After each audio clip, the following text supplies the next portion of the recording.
Hello, everyone. This is Dr. Brockmeyer, and I thought um, to kind of break things up a little bit that I'd start our time together, to those of you who take the time to watch this, um, with a video that the content of which is going to offer some tips or emphasis to some of the parts of this exam or some of the parts of this course. LDR 205, Human Resources in Organizations. I'm using the video as a way to get this a little more personality. Much of this course is delivered in textual form. You have to read it. And this this form of media, offers something a little more personal in terms of our connection. But it also is an example of one of the first tips that I'm going to offer, and that is that in this video, as well as any of the videos you uh, are assigned in not only this course, but I would suggest in all of your learning, that if a video is involved in delivering information, you should take notes. Just as if we were in a classroom and I was standing in front of you, many of you would be taking notes in order to help you remember what we discussed, at least is what you believe to be significant. And that was so that you could refer to them in the future. Um, it, this video is of a recording, and you can refer to the recording in the future, but you'd have to watch the whole recording in order to refresh your recollection, or more particularly, to find a specific point that you think you recall hearing in this video, but you aren't even sure of that, and it takes a lot less of your time for you to review your notes, especially if you have the location, the timer is running on this, and you have the time that the tidbit was uttered by me, then if you had to watch the whole video, even if the video's brief. TED Talks come to mind because there's a lot of good information in TED Talks, but they are one of the requirements to even do a TED Talk is it has to be done in less than 20 minutes. But you can imagine that in reviewing the content, the important content of a TED Talk, if you'd taken notes, it would take you maybe 15, 30 seconds to review it, rather than watch the entire TED Talk. That would take 20 minutes. So here's the first tip. When it comes to videos, take notes. That's particularly useful not just to refresh your recollection, but in the instance of a take-home open book exam. It's a lot easier to go look in some notes to verify what you think the correct answer is, because as a practical matter, you don't have time to watch an entire video while the timer is clicking for some sort of exam, be it an objective exam, multiple choice, or an essay. So when it comes to videos, matter of fact, when it comes to even your reading material, I would suggest you take notes so that you can focus in on the location of certain information, rather than having to quickly flip through an entire chapter in a textbook or a 20-page academic paper or a video when you're trying to look up the answer. One of the marvelous things about PowerPoints is that they act as notes of some of the content of a given section of a class, and many times it's much more productive to look at a PowerPoint. There are 20 slides, say, that describe a chapter in a text, than it is to look at all 20 pages and quickly try and skim 20 pages. So that's the first tip. Take notes. We're going to be working in the second thing that you ought to know. You may have already realized this. Is that we're going to be working in teams, which I will address after I tell you the second idea is that one of the first things you ought to do now that we've started class is you ought to take a tour through the entire class on Canvas. Find out where things are, find out where resources that you might need to access are, find out where the rubrics are, find out, because you're going to find we're going to be on teams, um, refresh your recollection of where you go in the course to find out what team you're on, what the other members of your team are, and more usefully, within that team context, how you communicate with other people on your team without having to send an email to me or send an email to everybody in the class. As some of you who've done teamwork in a Canvas online course know, there is a separate location that you can go to communicate either by discussion thread or by email with just your teammates. And there are going to be some team courses or team projects. In fact, the discussion threads are going to be done in teams, not in the entire class. You're going to have a discussion amongst your teammates. You're also going to make a presentation by the team and look at the other teams' presentations. You'll see some of that stuff if you go through the entire course that's on Canvas. And where you ought to start is to review the syllabus. The syllabus not only tells you about the content, it gives you some idea of how much time you can expect.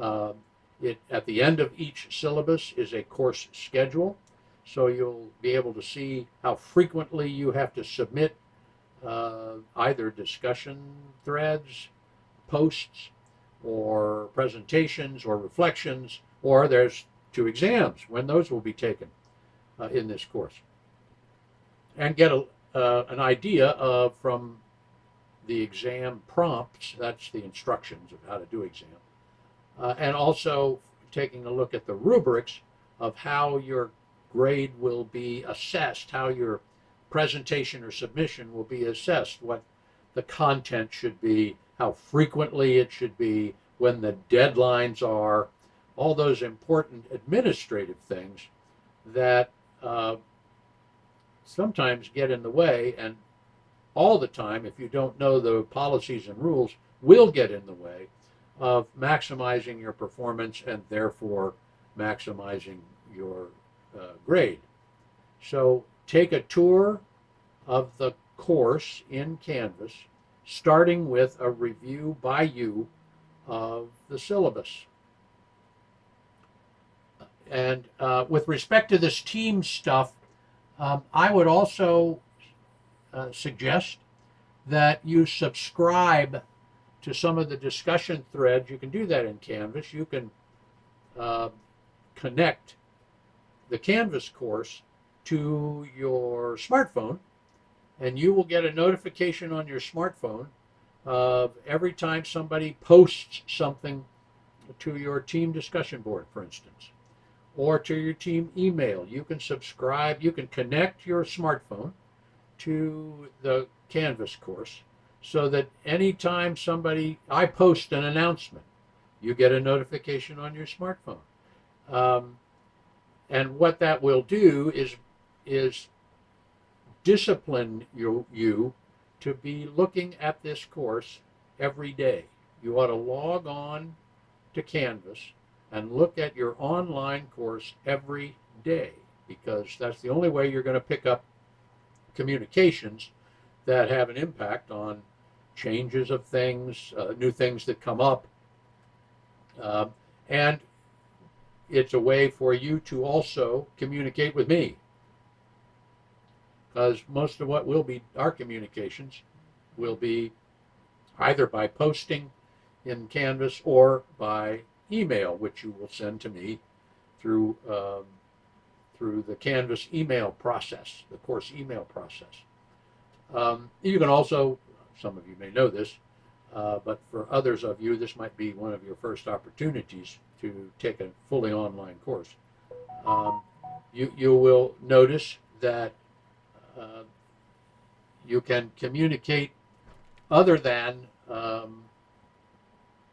by going to class. The other thing that subscribing to a course will encourage you to do, and also daily check ins, is that it will alert your teammates to whom you owe a specific duty to do what you're supposed to do of the team project. I would even, some students, most frankly, although I've never done a study of this, most students, especially with a team, exchange their smartphone numbers so that they can text one another on their smartphones. Um, it just eliminates the necessity of having to log on to a computer. Obviously, you can do that on a smartphone too, but log on to the course and communicate that way. Um, it's particularly good for scheduling some time online with your teammates. But the other thing that needs to be recognized is that you need to establish some norms amongst your teams as how frequently um, you will log on. I would suggest daily. How you will communicate, because what will happen on a team project is that various functions or roles will be assigned, and one of the roles is usually the communication coordinator. If you're going to do and in this course you will be assigned to do a PowerPoint or a slide presentation. Usually you divvy up the assignments. Somebody goes and does 5 slides about some subpart. Somebody does 6 slides. And then that's all submitted to somebody who pulls it all together. And then it's reviewed by a person who's going to look at the citations, the references, the sources for the information that are contained in your slide. And put that, as you all hopefully know, but you're getting ready to know when I tell you this, there's always the last slide in every presentation is a list of references that are done in APA format. There are some people who are really good at that and enjoy making sure that they're properly formatted. And if they're improperly formatted, then the entire team takes a little nick for improper formatting of references. So, when it comes time to do the team presentation, remember those things. That is, you have to communicate regularly. You can use the text message, and each of you will have functions. 2 other things that come to mind when it involves team functions is that you need to start working on that, and you have to keep your teammates alerted to your availability. God forbid when you start a team project involving a presentation or any other team project, and you might have some emergency come up that takes you off the grid for 2 or 3 days. You need to notify your team members as soon as you can. It takes 5 seconds to say, I had to go to the emergency room. I'll be in touch. Something like that. It's because they are going to expect you to communicate with them on a regular basis. And if you go missing in action, not only will you not do as well, but it has an impact on your team performance too. It also means that your teammates have to perform the function you were assigned.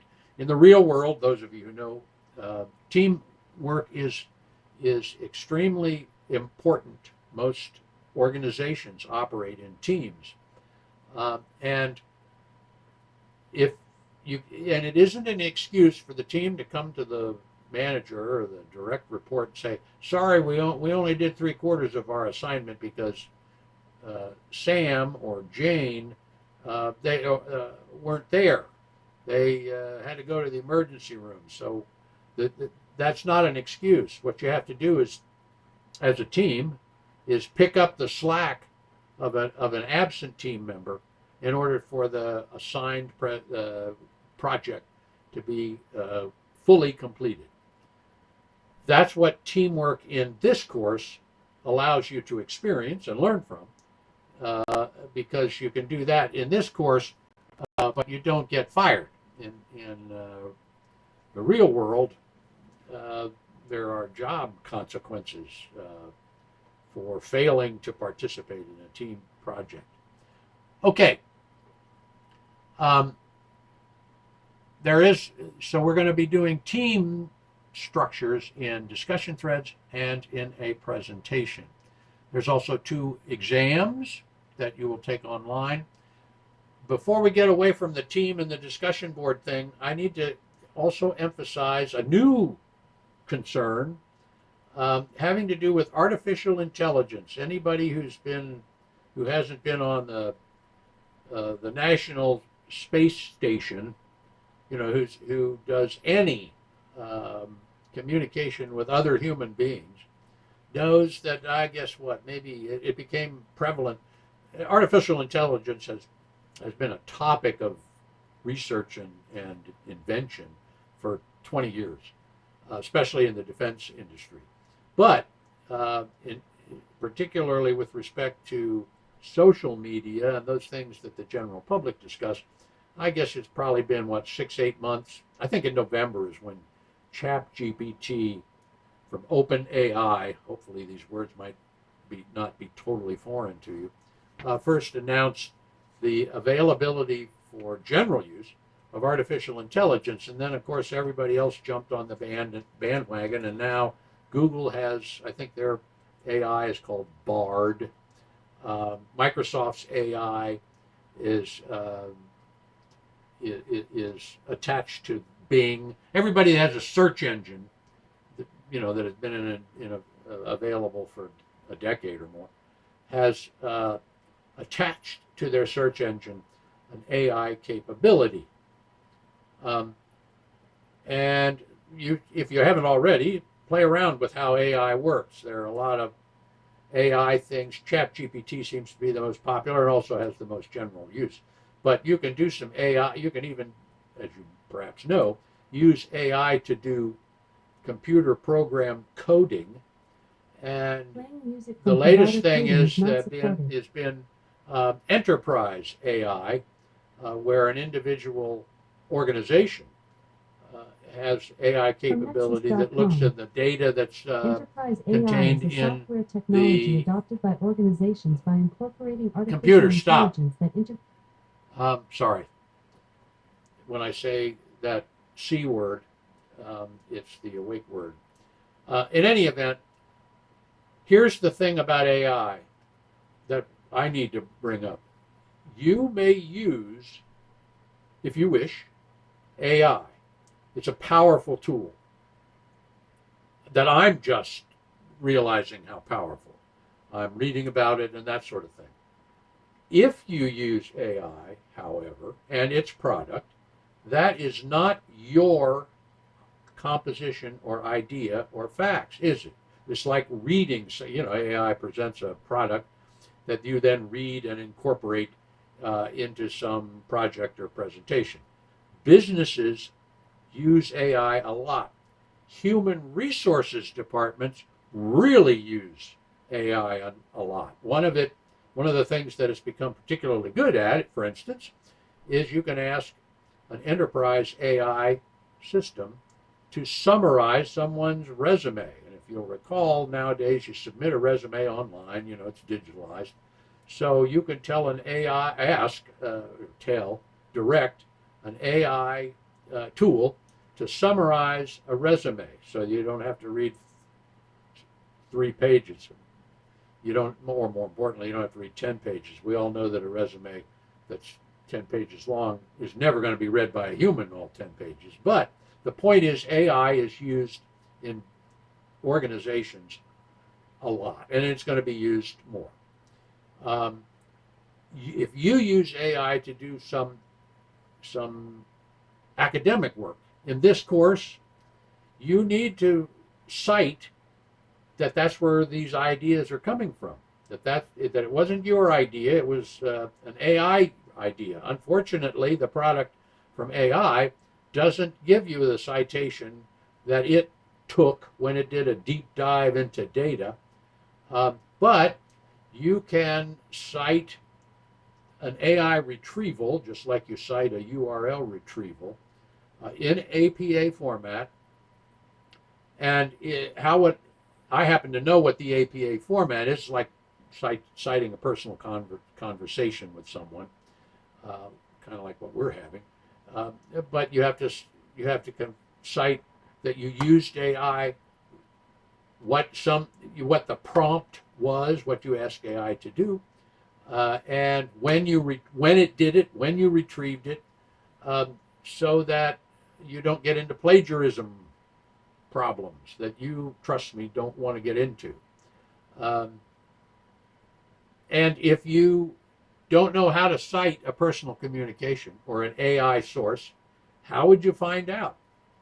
You'd use a Google search to search for APA formatting of AI referencement, and it'll show you how to do how to format the AI product that you're incorporating into a submission that you are preparing in response to an assignment.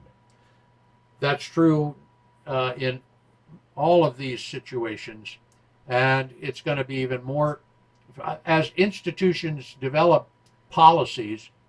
Right now, the policy at Northern Kentucky University is that I get to do my own policy, but I expect soon we're going to have um, a university policy about AI and how it's used and what you can use.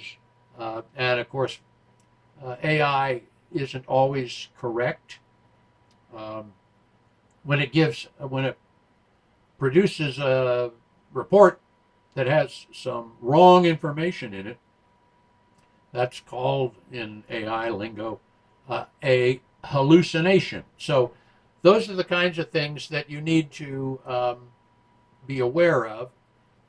But just like I don't think I should tell someone that they can't use a search engine, that they have to go to the library and look something up, or they can't use a calculator to compute the sine curve of some instrument. Here are some results. Is unrealistic, especially since business uses all of that stuff. So you need to develop your knowledge of how it works and where you have weaknesses and need to explore, um, maximizing the impact um, for your use of the tool, so that you don't. What's an analogy? So that you don't use a hammer where a drill would be better, produce a better result. Okay, enough said on all of this stuff.